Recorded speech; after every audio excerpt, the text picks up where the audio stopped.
Hello বন্ধুরা, চলে এসেছি নতুন আরেকটা রান্নার ভিডিও নিয়ে। তো আজকে বানাচ্ছি রিঠে মাছের ঝাল।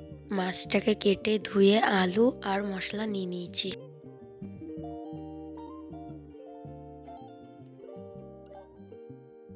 তো দেখো, নিয়ে নিচ্ছি পরিমাণ মতো নুন আর হলুদ গুঁড়ো দিয়ে ভালো করে মাখিয়ে নিচ্ছি।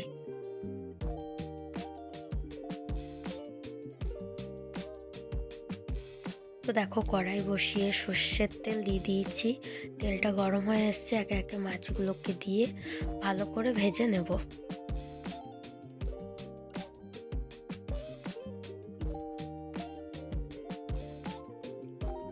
তো এক সাইড ভালো করে ভাজা হয়ে গেছে, এখন উল্টে পাল্টে ভালো করে ভেজে নিচ্ছি।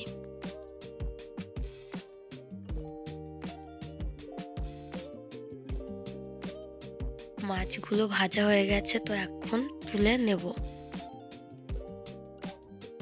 তো ওই একই তেলে জিরে আর তেজপাতা ফোড়ন দিয়েছি, আমি ভুলে গেছিলাম, তো ওটা লাস্টে দিয়েছি। তারপরে আলুটাকে ভালো করে ভেজে নিয়েছি।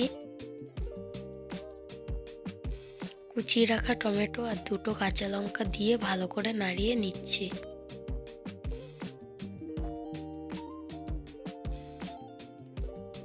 তো দেখো, এখন দিচ্ছি হাফ চামচ রসুন বাটা, হাফ চামচ আদা বাটা, 1 চামচ পেঁয়াজ বাটা, আর দিচ্ছি হাফ চামচ জিরে গুঁড়ো, হাফ চামচ ধনে গুঁড়ো, 1 চামচ লঙ্কা গুঁড়ো, আর হাফ চামচ মিট মশলা গুঁড়ো, হাফ চামচ হলুদ গুঁড়ো, 1 চামচ নুন দিয়ে ভালো করে আবারও কষিয়ে নিচ্ছি।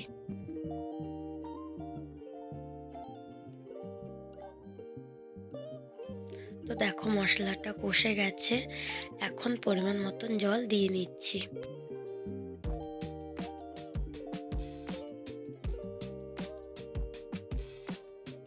তো দেখো, ঝোলটা ফুটে এসছে, এখন মাছগুলো দিয়ে দিচ্ছি।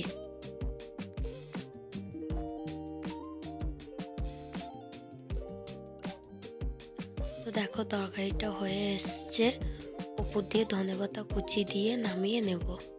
তো দেখো, তরকারিটা কেমন হয়েছে কমেন্টে জানিও।